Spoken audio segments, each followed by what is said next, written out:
Hi, great to have you back on our weekly market insights. I'm Robinson Sentongo, Senior Associate at Cornerstone Asset Managers, and I'm here with Twine Rehema, Legal and Compliance Officer at Cornerstone Asset Managers. Rehema. There have been many interesting announcements by the Bank of Uganda. Yeah. The first one, limits on checks, interbank checks. Yeah. And then the other one, limits on over-the-counter withdrawals. We see that the over-the-counter withdrawals have been limited to now 50 million per day for individual accounts and 500 million per day for corporate accounts. And then for checks, we have been seeing the interbank checks, the limit has been on 10 million, but now we are seeing a new limit of 5 million, all these effective 1st January next year. Yes, so Bank of Uganda has made this announcement, and based on their statement, this is majorly being fronted to ensure that we gravitate towards a cashless economy, to use more online transactions as opposed to use of cash. It is a good thing for the economy in terms of security for people that possess that much cash, so that people don't have a lot of money moving around. We've had a lot of scenarios on that end. It's also a good thing for ease of transactions, really. When someone is buying, you're able to do a transaction easily online and you get the proof of payment immediately, and you're able to share it with the other person. So transactions move faster than it would be with cash, where you have to get it to the other person and then they count every single coin that's there. So on that end, it's a good thing. On the other hand, for the government, I believe it's also to ensure tracking transactions, especially for tax compliance, because if money is moving on an online platform, that means you're able to do the accounting very well, and they're able to track in case of anything what has happened over this period of time. To that end, it's really great. You also wouldn't have scenarios, especially for corporates, where you can't account for some cash at the time of auditing because the person probably didn't sign the voucher or things like that. It is a plus. It also has downsides to it. And the major one I'll highlight is, yes, we are being gravitated towards the cashless economy, online transactions, but we've really not seen the Bank of Uganda come through, or any other regulators really, to say that this is the limit of the charges that can be attached to these transactions by a person. Because if right now you can move money from your bank to your mobile money and you'll be charged. You're charged a transaction fee, also charged tax off of that transaction fee. And then the money reaches your mobile money, then you have to withdraw it, and you incur more charges. So at the end of the day, you realize that you've lost a substantial amount in such charges. So if there is a way of centralizing or harmonizing and saying that, look, this is how much you can charge, this should be the limit, it would really be a great thing.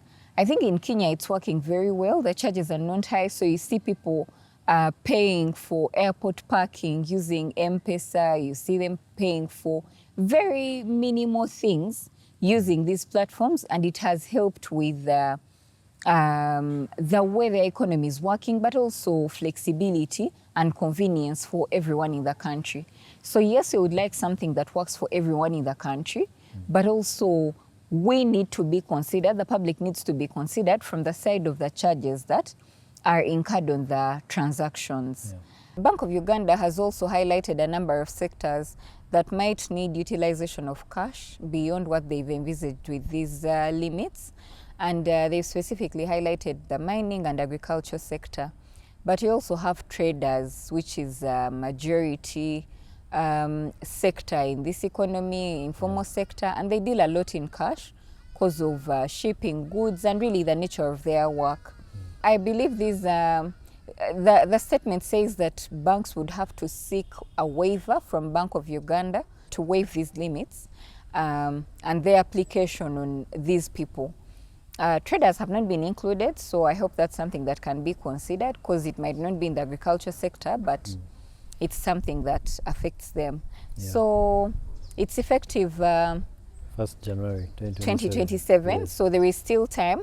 Let's see how the adjustments that would be made over this period of time, and we'll wait for the time of implementation by the bank institutions. Bank of Uganda has also had a treasury auction on the 4th of June 2026. Yes. How has that been? Yeah, interestingly, we see that every month Bank of Uganda holds these auctions, and on 4th June there was a Treasury Bill auction, and I found this one actually interesting in a way, because we saw that there are 3 tenors that are auctioned. There's a 91-day Treasury Bill, there is a 182-day Treasury Bill, then there's a 364-day Treasury Bill, which is the 1-year bill. But the government of Uganda offered 25 billion on 91 days, and then they offered 75 billion on the 91 days, on the 182 days.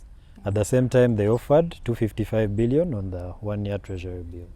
But the interesting thing about this bill, especially the 1-year Treasury Bill, is we are seeing the government has decided to keep the yield at 12%, where it was the last time.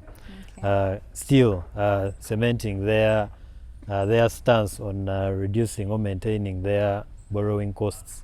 And we see that here on the 1 year, even though the government offered 255 billion, they accepted a very huge amount. 470 billion is what they accepted. They wanted 255, but they accepted 470 billion, which is a huge statement. Is that based on how much money has come in? What exactly informs this decision for the government? What informs this decision for the government? Of course, as you've mentioned, there was a lot of money. The people in the market, or the investors, tendered about 597 billion. So 597 billion was running after this bill, but the government accepted 470 of this, which is way above what they wanted.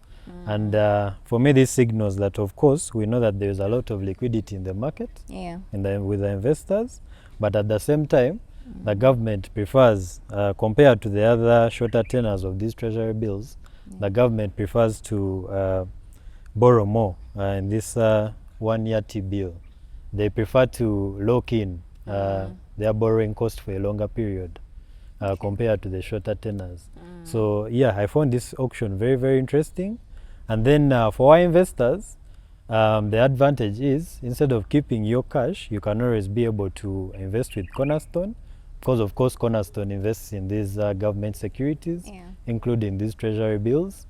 And so instead of keeping your cash, you can always invest with us and be able to lock in these very good stable rates, as we've seen in the Treasury Bill auction.